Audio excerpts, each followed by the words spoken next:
یہ بات کہنے کی حد تک تو ہم سب کہتے ہیں، لیکن عملاً ایسا ہے نہیں۔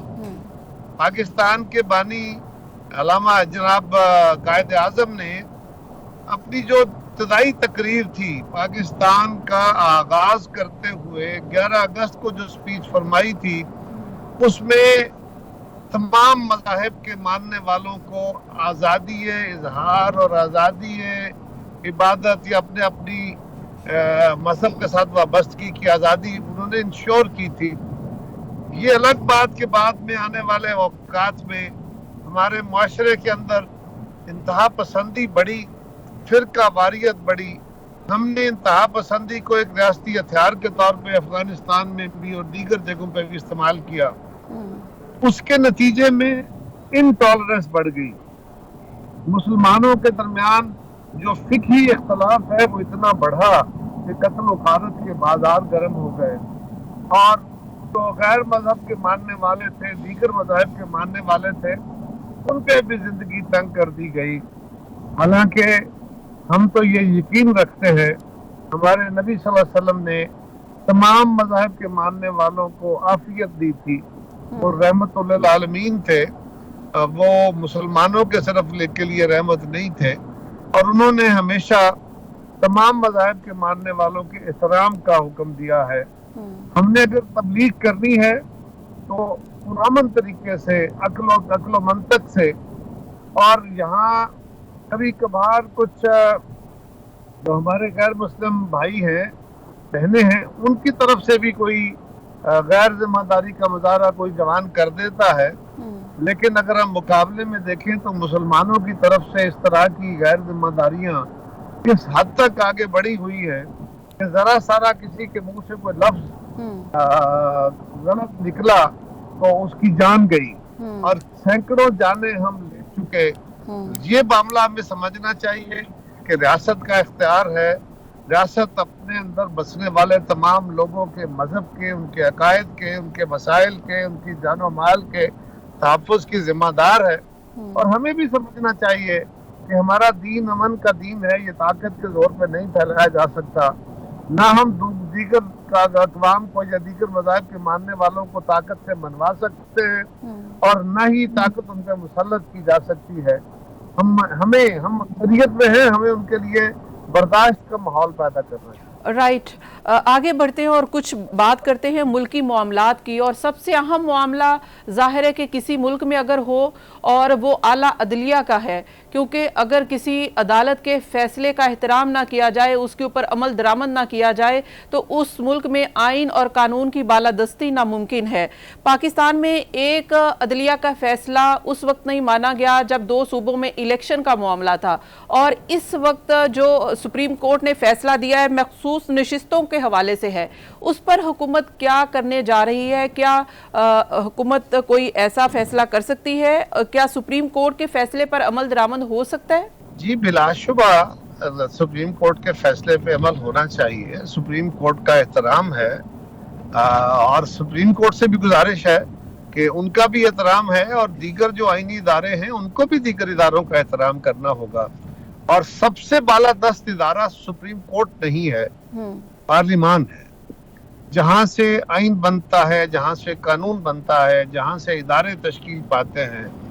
ادارے بنانے اور بگاڑنے کا، اداروں کو ان کے اختیار بڑھانے اور کم کرنے کا یہ بھی اختیار پارلیمان کے پاس ہے، لہٰذا اس کا احترام پہلے نمبر پہ ضروری ہے۔ سپریم کورٹ کے فیصلے کے خلاف حکومت وقت نے ریویو فائل کیا ہوا ہے، جماعتوں نے ریویو فائل کیا ہوا ہے، شاید الیکشن کمیشن نے بھی کیا ہے، لہٰذا اس کو دیکھ لینا چاہیے۔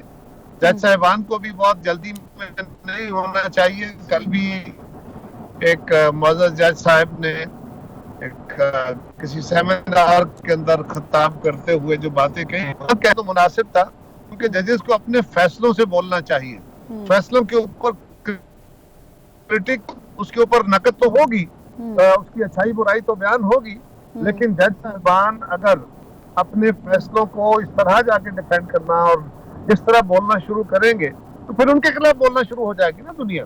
یہ تو ہوتا ہے نا کہ میں آرگومنٹ کرتا ہوں، میرے خلاف بھی آرگومنٹ ہوتا ہے، تو پھر ان کے خلاف بھی آرگومنٹ ہوگا، یہ ان کے لیے مناسب نہیں ہے۔ کل جو انہوں نے گفتگو فرمائی ہے، بہتر ہے انہوں نے ایک فیصلہ دیا ہے اور یا یہ فرمائیں کہ حکومت اور جو جماعتیں ہیں وہ ریویو کے اندر جو گئی ہیں وہ غلط کام کیا گیا ہے، اور جو قانون سازی کی ہے اگر عدالت حکومت اور جماعتوں کی نظر میں، پارلیمان کی نظر میں اپنی حدود سے باہر نکل کے آئین سے ماورا یا قانون سے ماورا فیصلہ کر رہی ہے تو کیا پارلیمان عدالت کو یاد نہیں کرائے؟ ان کا یہ موجود ہے اور پہلے سے موجود ہے، اس لیے کہ جو قانون بنایا گیا ہے وہ پہلے سے موجود ہے، اسی قانون کو ریئیکٹیٹ کیا گیا ہے۔ پھر یہ ایکٹ لانے کی کیا ضرورت تھی اگر قانون پہلے سے موجود تھا تو؟ اس سے تو صاف اس لیے نیت نظر آتی ہے حکومت کی میں بتاتا ہوں جی دیکھیں نا، آپ حکومت کی نیت کے اوپر ججمنٹ نہ دے دیں۔ میں تو یہ کہہ رہا ہوں کہ حکومت کو جو فیصلہ پہلے سے موجود تھا اس فیصلے کو یا اس قانون کو دوبارہ ریئٹریٹ کرنے کا طریقہ کار یا کیوں اختیار کیا گیا، اس لیے کہ عدالت کو ریمائنڈ کرایا جائے کہ اس سے پہلے قانون موجود ہے اور عدالت ماورائے قانون فیصلے نہیں کر سکتی۔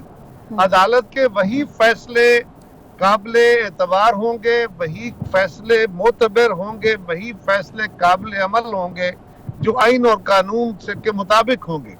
اگر کوئی قانون کے مطابق فیصلہ نہیں ہوگا تو عدالت بہتر جانتی ہے اس کا کیا ہوگا، اور اگر پارلیمان نے عدالت کو کوئی سینسور تو نہیں کر دیا نا، اس آلریڈی کا ایک بنے ہوئے قانون کو جس پہ عمل نہیں کیا گیا فیصلہ کرتے ہوئے، اس کو یاد کرایا ہے کہ جناب یہ قانون موجود ہے، اس کو دیکھ لیجئے، اور ریویو بھی فائل ہوا ہے اور ریویو میں اس قانون کو سامنے رکھ لیجئے۔ جی ٹھیک ہے۔ اچھا، یہ اس وقت مولانا فضل الرحمان صاحب نے بھی یہ سٹیٹمنٹ دیا ہے کہ شہباز شریف ملک کو آگے لے کر جانے میں ناکام رہے ہیں اور عوامی مسائل آپ کے سامنے ہیں، اور اس وقت بنگلہ دیش کی صورتحال کو لے کر ہر حلقہ پاکستان میں اپنے طریقے سے اس کی انٹرپریٹیشن کر رہا ہے۔ کیا بنگلہ دیش کے حالات پاکستان سے مماثلت رکھتے ہیں، اور جو کچھ بنگلہ دیش میں حکومت کے ساتھ ہوا کیا پاکستان میں بھی ایسے حالات ہیں؟ دیکھیے، پہلی گزارش تو یہ ہے کہ حکومت بنے کوئی 4 مہینے ہوئے ہیں، یہ 5 ہو گئے، 5 مہینوں میں حکومت کوئی بڑا کام ڈیلیور کر دے یہ کبھی نہیں ہوا۔ ہاں، حکومت نے اپنی سمت کا تعین کیا ہے، اور سمت کا تعین کرتے ہوئے اگر آپ سٹاک مارکیٹ کو دیکھیں تو گورنمنٹ کے اوپر ایک اعتبار ہے، عالمی اداروں کو دیکھیں تو گورنمنٹ کے اوپر ایک اعتبار ہے، پاکستان کی ایکسپورٹس کو دیکھیں تو گورنمنٹ کی ایک بہتر سمت نظر آتی ہے۔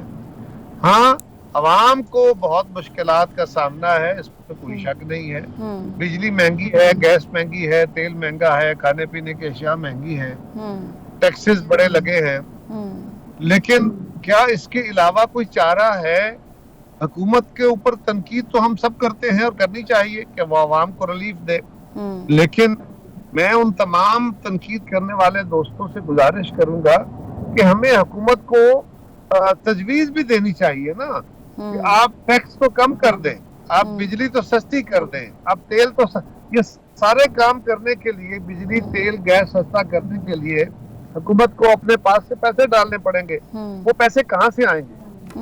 دوسرا، اگر آپ نے ٹیکس کم کرنے ہیں تو آمدن کم ہوگی، پھر بھی آپ کے اخراجات اور آمدن کے درمیان فرق بڑھے گا، وہ کہاں سے برج کرنا ہے؟ اور تیسرا کہ عالمی ادارے جو پاکستان کو قرض دیتے ہیں اور پاکستان فی الحال ان سے قرض لینے پہ مجبور ہے، اگر ان اداروں سے قرض لینا ہے جو کہ مجبوری ہے تو ان کی سیٹسفیکشن بھی ضروری ہے، اور وہ صرف اپنے لیے نہیں، وہ پاکستان کی معیشت کو بہتر کرنے کے لیے ہمیں وہ مشورے دے رہے ہیں۔ ہمیں ذرا ٹھنڈے دل سے غور کرنے کی ضرورت ہے۔ آپ نے کہا کہ پاکستان کی، آپ نے بات کی کہ ایکسپورٹ کی بات کی ہے کہ پاکستان کی ایکسپورٹ بھی سیٹسفیکٹری ہے، تو سری لنکا جیسا ملک جو دیوالیہ ہو گیا ہے اس کی بھی برآمدات بڑی ہیں، ٹھیک ہے، جی ڈی پی کا 30% ان کی برآمدات ہو گئی ہیں، تو پاکستان کی کس طرح سے سیٹسفیکٹری آپ کہہ رہے ہیں کہ برآمدات سیٹسفیکٹری ہیں؟ میں سیٹسفیکٹری نہیں کہہ رہا، میں کہہ رہا ہوں کہ اس سے ایک بہتری کے آثار آنے شروع ہوئے ہیں۔ یہ نہیں ہے کہ 4 مہینے میں سارا کچھ حکومت جو ہے وہ بالکل ٹھیک کر لے گی، یہ دہائیوں کے فیصلے ہیں اور اس میں سال لگیں گے،